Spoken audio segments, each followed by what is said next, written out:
오늘 저는 여러분과 함께 변화의 능력 십자가라는 제목으로 말씀을 나누겠습니다. 모세가 이스라엘 백성을 거느리고 홍해를 건너 수르 광야로 들어가서 사흘 길을 걸어가도 물을 발견할 수 없었습니다. 사람이 사흘 동안 물을 마시지 않고 살 수가 있나요? 입술이 트고 혀가 입천장에 붙었습니다. 물 달라는 소리가 아우성입니다. 그런데 그들이 연못물을 발견했는데 뛰어가서 마시보니 물이 써서 마실 수가 없었습니다. 물을 마신 사람마다 토하고 뒹굽니다. 그러고 통곡을 하고 울면서 모세야 우리에게 물을 달라, 우리가 물이 없어 죽겠다고 하니까 모세가 하나님께 기도하며 그 연못가에 있는 한 나무를 지시하시는지라 그 나무를 가지 꺾어서 연못물에 던지니 쓴물이 달아져서 마음껏 물을 마시고 기가를 해결했다는 말씀이 기록되어 있습니다. 이는 굉장히 의미심장한 말입니다. 왜냐하면 우리가 예수를 믿고 신앙생활로 들어온 것은 마치 홍해를 건너온 것과 같습니다. 마귀의 지배에서 벗어나서 홍해를 건너오는 것이 중생의 체험과 같습니다. 그래서 이 세상 광야의 길을 지나 천국 가나안 땅으로 들어가는데 이 광야를 지나는 동안에 우리는 별 도리 없이 많은 쓴물이 마음속에 생겨나는 것입니다. 인간 세상에 사는 동안 평안한 일만 있을 수가 없어요. 마음속에 쓴물이 생겨나서 쓴물을 마시고 고통을 당하고 심신이 병들고 슬프고 불행해지는 것입니다. 이 쓴물을 무엇으로 달게 하고 우리가 이 광야 여행길을 편안하게 할 수 있겠습니까? 이 쓴물을 달게 하는 것은 나무가지를 꺾어 던져야 된다고 하는데 그 나무가지가 바로 십자가를 상징하는 것입니다.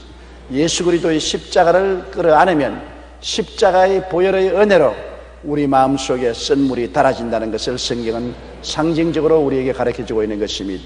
우리가 이 세상 광야를 여행하는 동안에 어떠한 쓴물이 우리 마음속에 생겨나는 것입니까? 첫째로 우리는 세상에 살면서 사람들과 서로 부딪힘으로 미움과 분노의 쓴물이 마음속에 생겨납니다. 부부간에도 미움과 분노 쓴물이 생겨나고 부모 자식 간에 형제 간에 이웃 간에 사업 파트너 간에 서로 부딪히고 분노의 쓴물, 미움의 쓴물이 마음속에 생겨납니다. 미움이나 분노라는 것이 굉장히 독이 심합니다. 오사카 대학에서 시험을 해본 결과에 개에게 분노를 하게 해서 그 혈액을 뽑아서 독소를 제거해 보니까 그 개 한 마리가 분노를 한 피 속에서 나오는 독소가 8마리의 개에게 주사를 해준 적 다 죽었다는 것입니다. 그만큼 살해할 8마리의 개를 죽일 만한 독소가 한 마리의 개의 분노의 피 속에서 생겨나더라. 그만큼 분노에는 어마어마한 독소가 들어있는 것입니다. 우리가 분노함으로 우리의 심신이 병들고 고통하는 것은 말로 다 할 수 없는 것입니다. 왜 우리는 미움과 분노의 쓴물을 마시지 아니할 수가 없느냐 하면 이 세상에 사는 것이 매일매일 격심한 생존 경쟁을 하기 때문인 것입니다. 가만히 편안히 살 수 있으면 분노할 필요 없지요. 그러나 생존 경쟁에서 밀고 밀리고 쫓고 쫓기는 가운데 서로 상처를 입고 분노가 생기고 미움이 생겨나는 것입니다. 욥기 5장 2절에 분노가 미련한 자를 죽이고 시기가 어리석은 자를 멸하느니라고 말했습니다. 분노는 죽이고 멸하는 독소를 가지고 있다고 말하고 있는 것입니다. 우리나라 30, 40대 남자들은 피곤합니다. 직장에서는 선배와 상사의 눈치를 봐야 하고 밑에서 언제든지 치어 올라오는 후배들을 견제해야 합니다. IMF 이후 퇴직의 압력도 만만치 않습니다. 가정에서도 남자들은 편하지 않습니다. 과거와 같이 아버지로서의 권위와 힘보다는 아이를 중심으로 하는 풍조로 인해 자녀들의 눈치를 봅니다. 그래서 그런지 우리나라 30, 40대 남자 사망률이 세계에서 1위가 되어 있습니다. 통계청이 발표한 우리나라 40대 남자의 2004년 사망 원인 통계 결과를 보면 사망 원인 1위가 40%로 간질환입니다. 2위는 자살이 43%, 3위는 간암이 35%, 4위는 뇌졸중이 28% 순입니다. 이러한 결과를 보면 우리나라 40대 남자가 생존 경쟁의 치열한 생활 속에서 얼마나 미움과 분노가 마음을 억압하고 피곤하고 고달픈 생활을 하고 있다는 것을 보여주는 것입니다. 삶의 경쟁 속에 별 도리 없이 사람들은 시달리기 때문에 미움과 분노의 스트레스에 걸리게 되어 있는 것입니다. 그럴 뿐 아니라 끊임없이 시간과 삶에 쫓기는 생활하는 것입니다. 여기다 농경생활 시대는 해가 떠서 일어날 수도 있고 또 늦게 일하더라도 쫓기지 않고 쉬엄쉬엄 일할 수가 있는 것입니다. 오늘날은 그렇지 않아요. 모든 것이 스케줄에 딱 짜 있어서 아침 정시에 출근해야 되고 일해야 되고 일을 성취해야 되기 때문에 끊임없이 시간과 삶에 쫓기는 노예 생활을 하므로 긴장과 고통이 계속합니다. 그렇기 때문에 팽팽한 신경이 긴장된 가운데서 조금만 건드려도 분노를 하고 미움이 생기고 다툼이 생기게 되는 것입니다. 전도서 2장 23절에 일평생에 근심하며 수고하는 것이 슬픔뿐이라 그의 마음이 밤에도 쉬지 못한다고 했는데 정말 매일같이 긴장하고 슬퍼하고 쉬지 못하는 삶을 살고 있는 것입니다. 무엇을 하든지 우리의 삶 속에는 더 많은 성과를 요구하는 것입니다. 별 도리 없이 성과를 이루지 못하면 직장도 떨어지게 되는 것입니다. 이번 발표해 보니까 서울시청에서는 공무원이 성과를 이루지 못하면 퇴직시키겠다는 발표를 한 것을 보았습니다. 그러므로 성과를 나타내려고 끊임없이 뛰고 긴장해야 되는 것입니다. 지난달 신문에서 직장인 1,735명을 대상으로 직장인 일중독 증후군에 대한 조사 결과가 실린 것을 보았습니다. 거기에 보면 조사에 참여한 사람 중 절반이 넘는 51.2%가 자신은 일 중독에 걸렸다고 말했습니다. 한국 사람들은 일을 많이 하기로 유명한데 OECD 국가 중 당연히 최고라고 합니다. 세상에서 일본 사람을 게을리 보이게 하는 유일한 민족은 한국 사람밖에 없답니다. 일에 대한 태도를 한국, 미국, 일본, 독일과 비교해 보면 한국의 일 중독 현상이 더욱 명확하게 드러납니다. 자신의 삶에서 무엇이 중요한가라는 질문에 대해 일본과 독일 사람은 가족과의 시간을 1순위로 꼽는 반면에 한국 사람들은 삶에서 가장 중요한 것이 무엇이냐 하니까 만족스러운 일자리로 꼽는 것입니다. 그러므로 한국 사람에게는 자나 깨나 일밖에 없는 것입니다. 그러므로 그 일 가운데 다가오는 긴장과 스트레스로 말미암아 마음의 미움과 분노가 쌓여지는 것입니다. 그뿐 아닙니다. 세상의 삶에는 우리가 자선사회 속에 살고 있지 않지 않습니까? 모두 다 이기주의와 황금 만능주의로 뛰게 되는 것입니다. 모두 다 나만 보고 뛰지 남을 보지 않습니다. 사람들이 유리창 밖으로 보면 세상에 산도 보이고 들도 보이고 강도 보이고 사람들도 보이지요. 거울을 들여다보면 똑같은 유리인데 자기밖에 안 보이는 것입니다. 이기주의와 황금 만능주의가 마음을 덮으면 자기밖에 안 보여요. 눈에 보이는 것 없어요. 산도 물도 들도 사람도 안 보여요. 모두 다 내 이기주의적 내 중심밖에는 보이지 않는 것입니다. 그러므로 자기를 사랑하며 돈을 사랑하며 자랑하며 교만하며 비방하며 감사치 아니하며 거룩하지 아니한다는 디모데후서 3장 2절 말세의 증후군이 생겨나게 되는 것입니다. 그럴 뿐 아니라 이 세상에는 이해할 수 있는 대화가 부족한 것입니다. 모두 다 만인이 만인을 상대해서 경쟁을 하고 있기 때문에 서로 마음을 터놓고 대화를 할 수 있는 사람이 없습니다. 누구에게 정말 마음을 터놓고 대화를 합니까? 누가 믿을 수 있습니까? 아무도 믿을 수가 없습니다.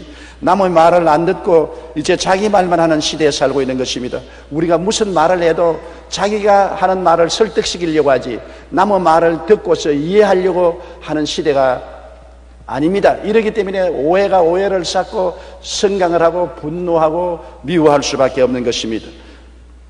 잠언서 12장 16절에 미련한 자는 당장 분노를 나타내거니와 슬기로운 자는 수욕을 참는데 오늘날 우리는 수욕을 참지 못합니다. 미련하니까 당장 분노하고 미워하고 분을 나타내게 되는 것입니다. 이러한 일들이 마음에 미움의 씨앗이 되고 분노로 폭발하게 되는 것입니다. 이 모든 일을 어떻게 우리가 해결할 수 있겠습니까? 예수 그리스도의 십자가의 사랑과 포용으로만이 선물이 달아질 수 있는 것입니다. 이 여러 가지 사회적 현상으로 다가오는 마음의 미움과 분노의 쓴물을 달게 하지 아니하면 그 독이 우리 영을 죽이고 마음을 죽이고 육체를 죽이고 생활을 파탄에 이르게 하는 것입니다. 도적질하고 죽이고 멸망시키는 독이 되는 것입니다. 이 독을 해독하기 위해서는 우리가 예수 그리스도의 십자가를 끌어안고 그리스도의 은혜를 받아야 되는 것입니다. 예수님의 은혜를 받으면 모든 미움이 사라지고 분노가 사라지고 마음속에 사랑과 평화를 가질 수가 있는 것입니다. 요한일서 4장 10절에 사랑은 여기 있으니 우리가 하나님을 사랑한 것이 아니요 하나님이 우리를 사랑하사 우리 죄를 수하기 위하여 화목제물로 그 아들을 보내셨습니다. 그러므로 에베소 4장 32절에 서로 친절하게 하며 불쌍히 여기며 서로 용서하기를 하나님이 그리스도 안에서 너희를 용서하신 것 같이 하라. 이와 같은 은혜는 십자가를 끊어 안을 때 십자가를 통한 보혈의 역사와 성령의 역사로 우리 마음속에 변화가 와야만 되는 것입니다. 변화는 내 힘으로 가져올 수 없어요. 내 힘으로 미움을 해독시킬 수가 없고 분노를 잠재울 수가 없습니다. 십자가를 통해서 나타나는 보혈의 능력과 성령의 은혜가 우리 마음을 해독시키고 변화시켜 줄 수가 있는 것입니다. 그러므로 주님은 매일같이 우리가 십자가 밑에 나와서 주님을 바라보고 기도하고 주님께 의지하기를 원하시는 것입니다. 매일매일 주님은 우리 마음을 해독해 주시고 변화시켜 주시고 미움과 분노 대신에 사랑과 인내를 주시기를 원하시고 계신 것입니다. 십자가를 마음속에 던지지 않고 미움의 쓴 연못물을 달게 할 수가 없습니다. 미움의 쓴 연못물을 마시고 고통과 괴로움을 안 당할 사람은 아무도 없기 때문인 것입니다. 둘째로 우리가 이 세상을 살아가면서 마음에 생기는 쓴물은 공포와 불안의 쓴물입니다. 누구를 불구하고 이 세상에 사는 사람 가슴을 쓸어내리며 공포와 불안을 느끼지 않은 사람은 없습니다. 매일매일 공포와 불안이 우리를 엄습해 오는 것입니다. 높은 데서 떨어지는 공포와 큰 고함 소리의 공포가 어린아이들은 태어날 때부터 가지고 있는 것입니다. 자라나면서 이것이 우리의 다른 형태의 공포로 달아나는 것입니다. 어른들은 큰 소리가 아니라 비난과 비평받는 데 대한 불안을 가지고 있는 것입니다. 가정에서도 아내는 남편에게 비난과 공격을 받을까 불안해하고 남편은 아내에게 비난과 공격을 받을까 불안해하는 것입니다. 자녀는 부모에게 공격을 받을까 불안해하고 공포를 가지고 있습니다. 세상에 나가면 어느 곳에 가든지 비난과 비평받는 것을 두려워하고 항상 몸을 움츠리는 것입니다. 시편 38편 19절에도 보면 내 원수가 활발하며 강하고 부당하게 나를 미워하는 자가 많다고 미워하는 사람들에 대한 불안과 공포를 말하고 있는 것입니다. 요사이는 그리고 또 이 세상에 살면서 인정받지 못하고 소외되고 버림받는 불안을 가지고 있는 것입니다. 사람은 혼자 살지 못하잖아요. 함께 삽니다. 집안에서나 이웃에서나 회사에서나 다 함께 사는데 함께 사는 사람들 가운데서 인정을 받지 못하고 소외되고 버림받으면 어떻게 할까 하는 그런 불안이 굉장히 많습니다. 시편 38편 11절에 보면 내가 사랑하는 자와 내 친구들이 내 상처를 멀리하고 내 친척들도 멀리 섰나이다. 사람들이 자기를 멀리하고 소외시키고 인정하지 않을까 굉장히 불안하지요. 사람은 인정을 받으면 굉장히 좋습니다. 자기를 인정하는 자를 위해서 목숨을 버린다는 말이 있는 것입니다. 가정에도 그래요. 남편이 부인을 인정해주면 신바람이 나는 것입니다. 부인이 남편 보고 여보 당신 참 잘해 잘났다면 회사에 가서 하루 종일 우쭐대는 것입니다. 왜냐하면 인정을 받았다는 것은 굉장한 즐거움을 주는 것입니다. 고래도 칭찬하면 춤을 춘다는 말이 있지 않습니까? 고래도조차도 칭찬하면 춤을 추는데 사람들을 칭찬하면 하루 종일 기분이 좋지 않습니까? 지나가는 말 같지만은 보고 아유 굉장히 젊어 보이네요. 왜 이렇게 젊어 보입니까? 그러면 하루 종일 그 음성이 귀에 울리는 것입니다. 젊다, 너는 젊다, 너는 젊다. 체험해봐서 제가 알아요. 우리 성도들이 나를 보고서 아이고 목사님 요사이 젊어졌네요. 50대 같네요. 무슨 소리 그렇게 해요? 그러면서도 하루 종일 귓가에서 너는 젊다, 너는 50대다, 50대다 그 여운이 남아있어서 기분이 보통 좋지 않다고. 사람들이 칭찬을 받고 인정을 받는다는 건 굉장한 삶의 기름 부음이 되는 것입니다. 그러므로 우리는 이 세상에 살면서 할 수만 있으면 이웃을 칭찬하고 인정하고 긍정적으로 말하는 습관을 들여야 되는 것입니다. 늘 남을 헐뜯고 비난하고 남의 결점을 잡는 것은 대단히 나쁜 습관이고 자기도 좋지 않고 남도 좋지 않습니다. 그러므로 사람들은 인정받지 못하고 소외되고 버림받는 불안을 가지고 있고 또 삶에 실패할까 패배할까 하는 불안이 있습니다. 무슨 일을 하더라도 반드시 성공한다는 보장이 없기 때문에 혹시 실패하면 어떻게 할까 하는 살얼음 위에 걸어가서 얼음이 꺼질까 싶어서 겁나는 것처럼 불안증이 마음속에 가득하고 패배하면 어떻게 할까 두려움이 있는 것입니다. 욥기에 보면 욥은 동방에서 제일 가는 부자였지만은 그가 욥기 3장 25절에 내가 두려워하는 그것이 내게 임하고 내가 무서워하는 그것이 내게 미쳤다고 해서 항상 무서워하고 두려워하고 살았다는 것을 보여주고 있는 것입니다. 그뿐 아닙니다. 우리는 질병과 죽음에 대한 불안은 그림자처럼 다가오는 것입니다. 언제 무슨 병이 들지 모릅니다. 요사이는 더구나 비만증으로 말미암아 다가오는 성인병이 많습니다. 고혈압, 신경통, 심장병, 관절염, 암, 온갖 질병이 언제 내게 다가올지 모르는 것입니다. 질병에 대한 불안과 언제 죽을지도 모르는 그런 불안증이 있어서 모든 사람들은 죽음의 그림자 속에 살고 있는 것입니다.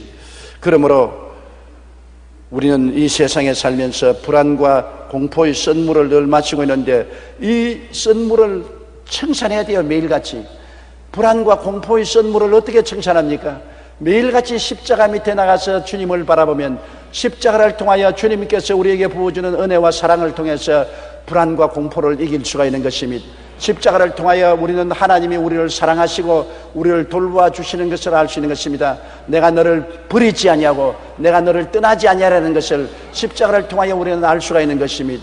하나님이 나의 목자가 되셔서 나를 도와주시고 보호하시고 이끌어 주신다는 신념을 십자가 보혈을 통해서 성령의 은혜로 우리가 느낄 수 있는 것입니다. 우리 마음의 불안과 공포의 썬물을 다른 무엇으로도 달게 만들 수 없습니다. 근원적으로 달게 만드는 것은 예수 십자가를 끌어안으면 내가 죄를 지었음에도 불구하고 못났음에도 불구하고 버림을 받아야 마땅함에도 불구하고 죄인은 그대로 못난 그대로 나를 품어주시고 사랑해주시고 하나님 자녀로 삼아주시고 은혜를 베풀어 주시는 하나님을 바라보게 되고 마음이 편안하고 잠잠해지는 것입니다. 내 힘으로 지어 먹어서 될 수 없습니다. 주님 십자가 밑에 나가서 내가 불안과 공포를 가지고 부르짖을 때 하늘에서 평화가 마치 군대가 도시를 점령하듯이 우리 마음속에 임하여 우리 마음을 점령해서 우리 마음속에 평안하게 되어버리고 마는 것입니다. 그렇기 때문에 매일 우리가 주님께 새벽 기도하는 것은 굉장히 중요하지요. 새벽에 나와서 주님께 부르짖음으로 마음의 불안과 공포를 다 잠재워버리고 넘치는 하나님의 평안을 가지고 하루를 살아갈 수 있는 행복을 느낄 수가 있는 것입니다. 히브리서 13장 5절로 6절에 내가 결코 너희를 버리지 아니하고 너희를 떠나지 아니하리라. 그러므로 우리가 담대히 말하되 주는 나를 돕는 자시니 내가 무서워하지 아니하겠노라. 사람이 내게 어찌하리요. 하나님이 나를 도우시는데 사람이 내게 어찌하리요. 마음속에 평안을 가져올 수 있습니다. 이것은 십자가의 은혜로 그렇게 될 수 있는 것입니다. 셋째로 우리의 가슴 속에 늘 생기는 썬물은 열등의식의 썬물입니다. 누구든지 마음속에 열등의식을 가지고 있어요. 자기가 잘났다고 뽐내는 사람은 오히려 열등의식이 있기 때문에 그거를 덮으려고 의시되는 것이 바로 잘났다고 교만을 떠는 것입니다. 열등의식은 우리 마음속을 고통을 주는 것입니다. 우리가 왜 열등의식을 가집니까? 가난하고 어려운 성장기에 대한 열등의식은 반사회적 반항의식을 가져오는 것입니다. 우리가 자라날 때 헐벗고 굶주리고 가난하게 자라났다. 그러므로 나보다 잘 먹고 잘 입고 잘 사는 사람에 대해서 열등의식을 느끼고 반항심을 느끼는 것입니다. 열등의식이라는 것은 반사회적인 반항의식을 가져오는 것입니다. 지난 27일 송파구 문정동 개미마을 30가구에 배달된 요구르트 사건 알지요? 요구르트에 세제를 집어넣어 가지고서 마신자 말자 목이 타고 구토를 하고 야단 법석을 해서 굉장히 신문에 나고 텔레비에 뉴스거리가 된 것입니다. 그 범인을 잡고 보니 손모 씨라는 사람인데 그 어머니는 가락동 시장에서 과일 장사를 하며 고생을 하는데 개미마을 사람들은 국가 땅에서 강제로 전용해서 판자촌 짓고 살다가 편안히 살면서 재개발로 쉽게 돈을 국가에서 보상받게 됐다. 그러니 배가 아프죠. 열등의식이 생기는 것입니다. 똑같이 고생하는데 왜 저는 국가에서 보상받고 우리 어머니는 가락동 시장에서 내내 과일 장사하면서 고생하느냐. 에라 내 못 먹는 밥에 재나 뿌려보자. 그래가지고서 개미마을 사람들에게 요구르트를 쫙 나눠주는데 또 공짜라고 먹은 게 큰일이죠. 공짜 없어요 여러분. 문을 열어보니까 문 밖에 요구르트가 공짜로 있으니까 좋다고 마셨다가 큰 변을 당한 것입니다. 가난하고 어려운 삶에서 생겨난 열등의식이 사회적인 반항의식으로 나타나게 된 것입니다. 오스트리아의 작은 독재자로 불렸던 돌푸스 수상은 나치스에 의해 암살당했습니다. 한 번은 신문기자가 돌푸스 수상의 어머니를 인터뷰했습니다. 그의 어머니 역시 키가 135cm의 단신이었습니다. 그녀는 자기 아들에 대하여 이렇게 말했습니다. 제 아들은 결코 야망을 가진 사람이 아니었습니다. 돌푸스는 소년 시절 목사가 되길 꿈을 가지고 있었어요. 그런데 주위에서 너처럼 키가 작은 사람은 어떻게 목사가 되겠냐고 놀려댔습니다. 돌푸스는 그때부터 열등감을 갖기 시작했고 결국은 열등감을 없애기 위해서 정치계로 뛰어들어가서 독재자가 되고 어마어마한 독재를 행했다고 말한 것입니다. 이처럼 열등감은 치유되지 못하고 남아있으면 성격과 기질에 영향을 미치고 다른 사람에게도 좋지 못한 영향을 미치게 되는 것입니다. 그뿐 아니라 우리는 열등의식을 가지는 것은 교육적 과정에 대한 열등의식인 것입니다. 지방대학을 나온 사람은 서울에 있는 대학에 나온 사람에게 열등의식을 느끼고, 서울에 있는 대학에는 서울대학이나 고려대학, 연세대학을 안 나오면 열등의식을 느끼고, 한국의 대학을 나온 사람은 미국의 대학 나온 사람에게 열등의식을 느끼고, 학교 학문에 대한 열등의식이 굉장히 많습니다.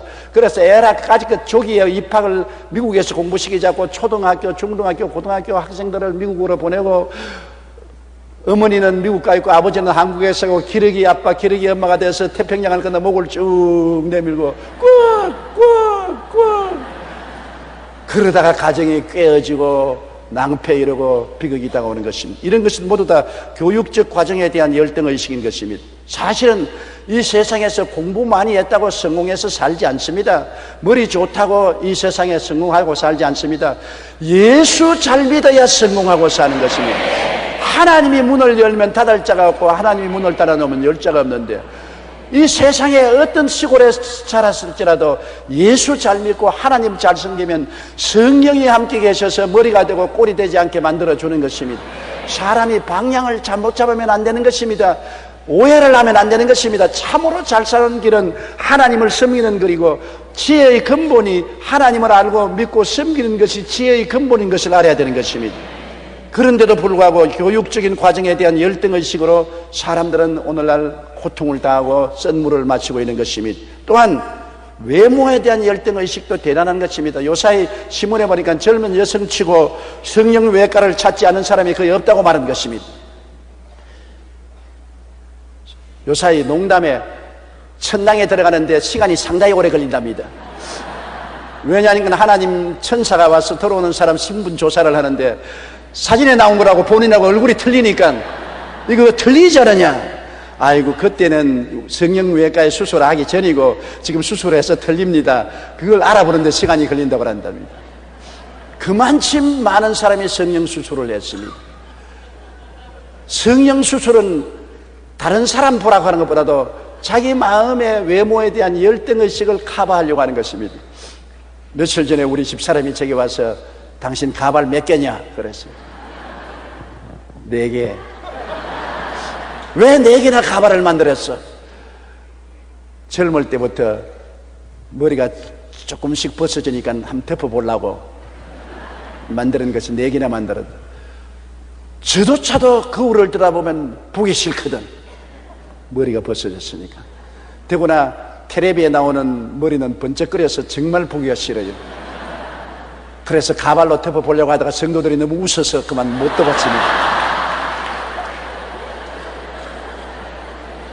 사람들마다 자기 외모에 대한 열등의식을 가지고 있습니다.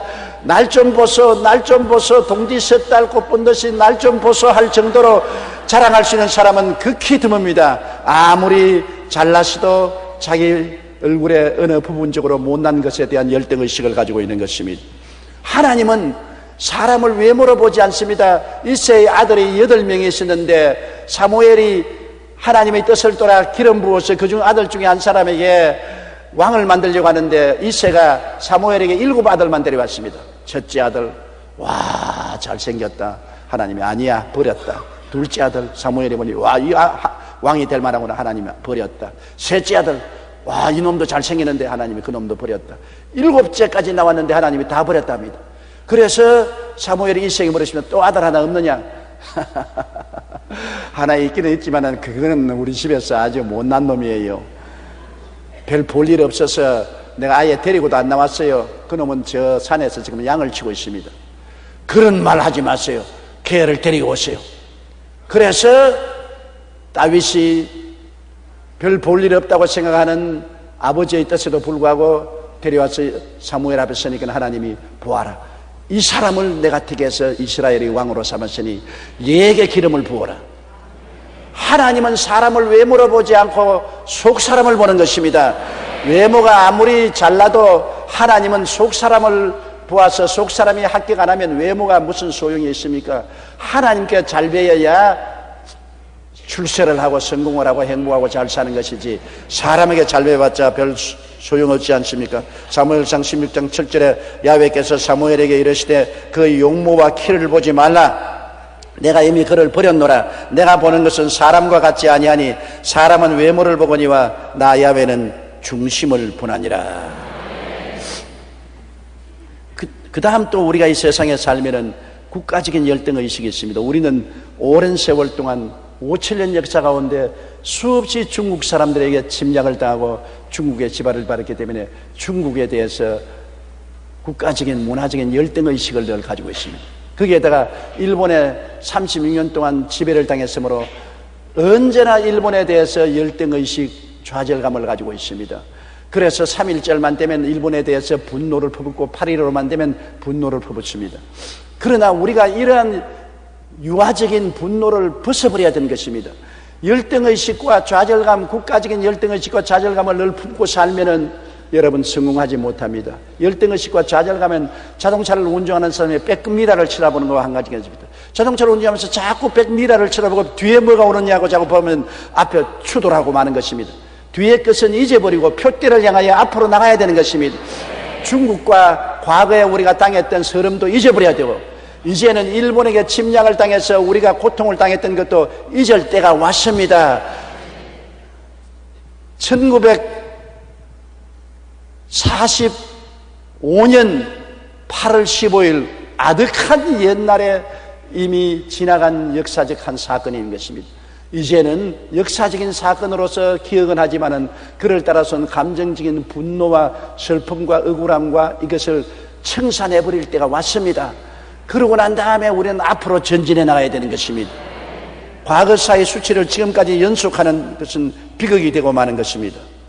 우리는 적은 민족이지만은 이스라엘이 적은 민족이라도 하나님이 이스라엘을 사랑하사 선택하니까 바벨로니아, 아수르와 메데파사, 로마 다 망해도 오랜 유구한 세월 동안 적은 이스라엘은 지금도 면면히 살아서 세계적인 우수한 국가와 민족으로 남아있는 것입니다. 신명기 7장 7절에 야훼께서 너희를 기뻐하시고 너희를 택하시면 너희가 다른 민족보다 수요가 많기 때문이 아니라 너희는 오히려 모든 민족 중에 가장 적으니라.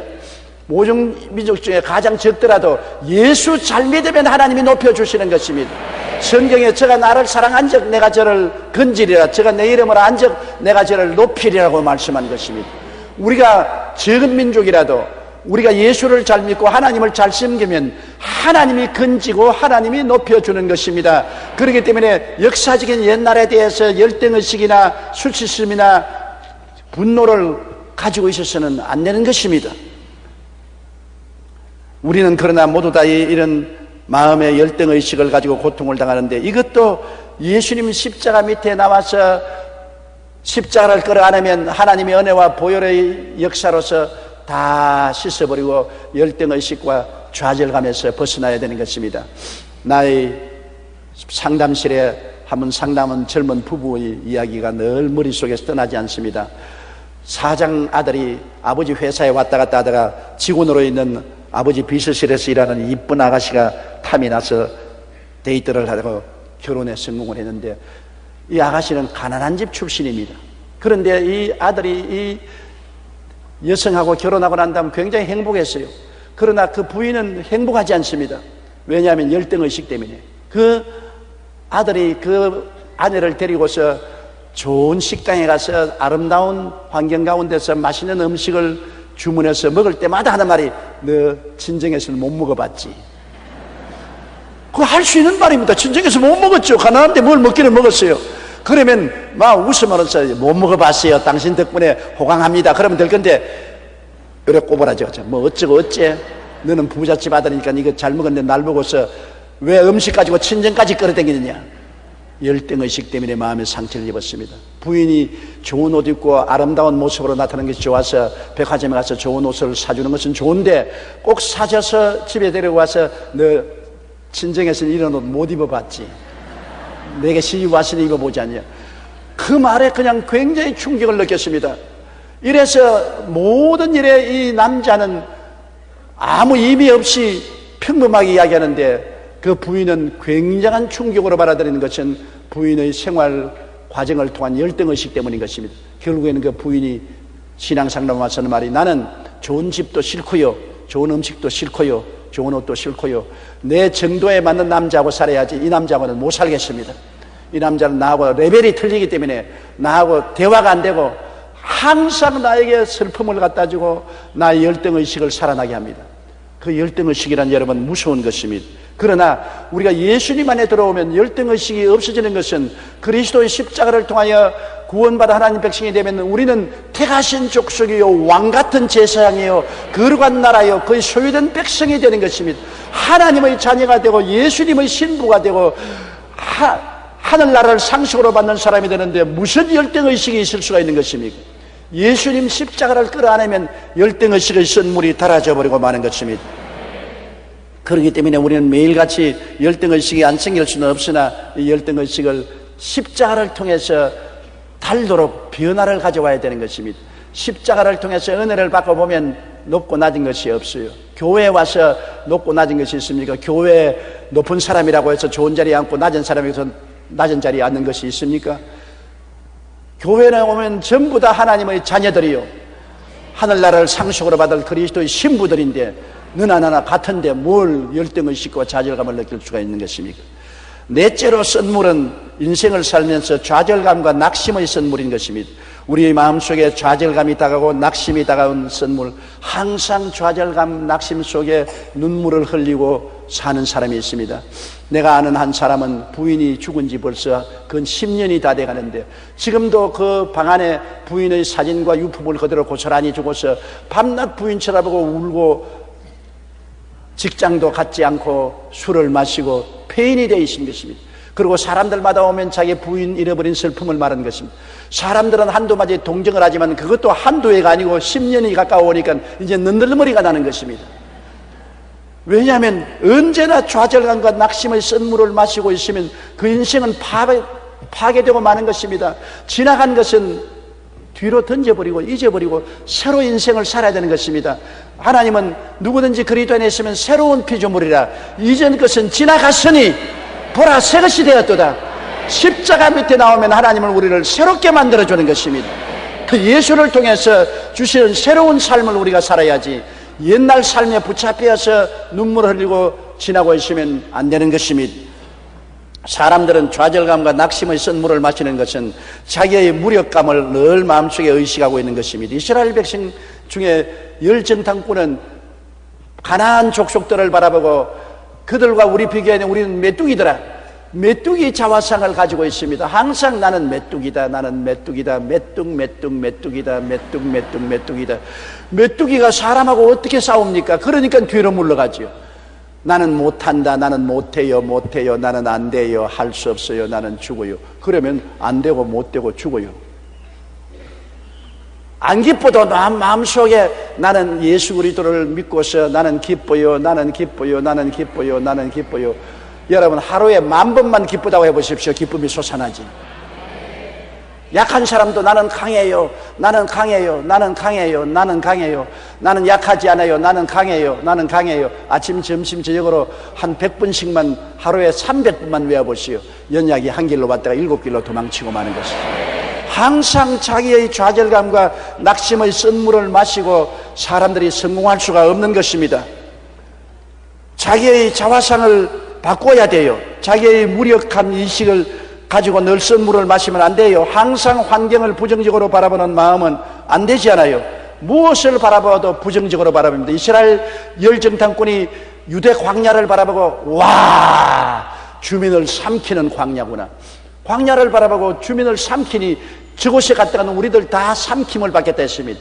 그러나 여호수아와 갈렙은 와, 넓은 땅, 하나님이 젖과 꿀이 흐르도록 만들 땅이 이렇게 많구나, 똑같은 땅을 보는데 주민을 삼키는 땅이라고 보고 다른 사람은 하나님이 계심으로 젖과 꿀이 흐르게 만들 땅이라고 보는 것입니다. 항상 환경을 부정적으로 보는 마음을 가지고 있으면 마음이 광야가 되고 사망이 되어버리고 인생을 성공적으로 살 수 없는 것입니다. 하나님이 계심으로 모든 슬픔은 기쁨으로, 좌절은 희망으로, 죽음은 삶으로 바꿀 수 있는 것을 믿어야 되는 것입니다. 하나님이 같이 계시면 달라질 수 있습니다. 빌립은 5,000명 남자와 수만 명 부녀자들을 보고 못 먹인다고 말했었습니다. 그러나 안드레는 먹인다고 말했었습니다. 빌립은 광야니 못 먹이고, 돈이 없으니 못 먹이고, 사람이 많으니 못 먹이고, 떡 살 곳이 없으니 못 먹인다 했으나 안드레는 그럼에도 불구하고 먹일 수 있다. 왜? 예수님이 같이 계시기 때문에, 예수님이 기적을 행하기 때문에 먹일 수가 있다고 생각하는 것입니다. 결국 빌립은 못 먹였으나 안드레는 보리떡 5개와 물고기 2마리로 먹였습니다. 여러분, 우리는 예수님 십자가를 끌어안고 예수님과 함께 있으면 주님이 모든 일에 기적을 행하시는 것을 믿어서 긍정적이 되어야 되는 것입니다. 우리의 마음속에 부정적인 환경을 바라보고 희망에 등 돌린 태도를 가져서는 안 되는 것입니다. 우리는 절대 절망해서 절대 희망을 가진 사람인 것입니다. 왜냐하면 예수님은 죽어서 절망 아닙니까? 무덤에 들어간 지 사흘 만에 부활하셔서 사망과 음부를 영원히 멸해버리기 때문에 예수님이 계신 곳에는 부활밖에 없는 것입니다. 사업이 망했습니까? 예수님이 들어오면 부활할 것입니다. 가정이 망했습니까? 예수님이 들어오면 부활할 것입니다. 마음이 절망적입니까? 예수님이 들어오면 부활할 것입니다. 실망했습니까? 예수님이 들어오면 부활할 것입니다. 우리는 부활의 그리스도를 모시고 사는 것입니다. 앉아도 서도 사나 죽으나 그리스도의 십자가를 우리가 바라보고 끌어안으면 그리스도는 십자가를 통하여 우리를 용서하시고 사랑하시고 치료하시고 부활의 생명을 부어주시는 것입니다. 기독교 신앙의 위대함은 부활이 있기 때문에 위대한 것입니다. 지금 겨울이 지나가고 있는 것입니다. 눈이 녹습니다. 왜? 봄이 다가오기 때문인 것입니다. 봄이 오면 아무리 싸나운 겨울도 봄을 이길 수가 없는 것입니다. 예수님이 계시면 아무리 싸나운 죽음도 절대로 대항할 수 없습니다. 부활에 녹아져 버리고 마는 것입니다. 그리스도는 부활이요 생명이니 우리와 같이 부활과 생명으로 같이 계심으로 여러분은 영혼이 잘됨같이 범사에 잘되며 강건하고 생명을 얻되 넘치게 얻지 아니할 수가 없는 것입니다. 부활합니다. 부활합니다. 광야가 꽃동산이 되는 것입니다. 사막이 물된 동산이 되는 것입니다. 왜? 주님이 부활한 능력으로 우리와 같이 계시기 때문인 것입니다. 로마서 8장 32절에 자기 아들을 아끼지 아니하시고 우리 모든 사람을 위하여 내어주시니가 어찌 그 아들과 함께 모든 것을 우리에게 주시지 아니하겠느냐, 그렇게 말한 것입니다. 다시 살아나신 그리스도 예수시니 그는 하나님 우편에 계신 자요 우리를 위하여 간구하는 자시라고 말씀하고 있는 것입니다. 인간의 삶에는 항상 쓴물이 넘쳐납니다. 미움과 분노의 쓴물, 불안과 공포의 쓴물, 열등의식의 쓴물, 좌절감 등 이런 쓴물을 늘 마시고 살면 실패합니다. 쓴물을 변화시켜야 되는 것입니다. 이 쓴 마음의 샘물에 십자가 그리스도를 끌어안으면 즉시로 쓴물이 달아지고 변화가 다가오는 것입니다. 사랑과 평안과 자존심과 희망의 샘으로 변화되고 삶은 행복을 가져오게 되는 것입니다. 샘물과 같은 보혈 앞에 나와서 씻고 십자가를 우리 마음속에 끌어안으면 우리 마음의 모든 쓴물은 달게 되고 변화가 오게 되는 것입니다. 예수 그리스도 안에서는 변화의 기적이 있는 것입니다. 그리스도의 십자가는 우리에게 보혈과 성령의 능력으로 흑암에서 광명으로, 무질서에서 질서로, 죽음에서 생명으로, 추에서 미로, 가난에서 부여로 변화시키는 기적을 나타내 주는 것입니다. 광야를 지나오면서 우리가 목이 말라 허덕이다가 쓴물을 마시고 쓰러질 수밖에 없지만은 예수 십자가를 끌어안으면 모든 쓴물은 달아지고 우리는 기뻐지고 소망차게 되고 즐거워지고 용기 100배에서 승리적으로 살아갈 수 있는 것입니다. 십자가 무한 영광일세, 십자가 나를 위한 치료의 샘물인 것을 믿게 되시기를 주님 이름으로 축원합니다. 고개 숙여 기도드리겠습니다. 사랑이 많으신 우리 하나님 아버지요, 우리는 이 광야 같은 세상을 지나면서 별 도리 없이 매시마다 마음속에 쓴 연못물이 생겨납니다. 미움과 분노의 선물, 불안과 공포의 선물, 열등의식의 선물, 좌절감과 낙심의 선물이 솟아나고 선물을 마시고 우리는 좌절과 절망합니다. 내 아버지 하나님이시여, 이 선물을 마시지 않고 이 선물을 단물로 변화시키는 십자가를 끌어안게 도와주시옵소서. 십자가 앞에 나가서 주님께 부르짖으면 보혈의 능력과 성령의 권능으로 모든 선물은 닳아지고 오히려 쓴 경험이 우리에게 축복의 단물이 된다는 것을 알게 도와주시옵소서. 예수님 이름으로 기도드립니다. 아멘.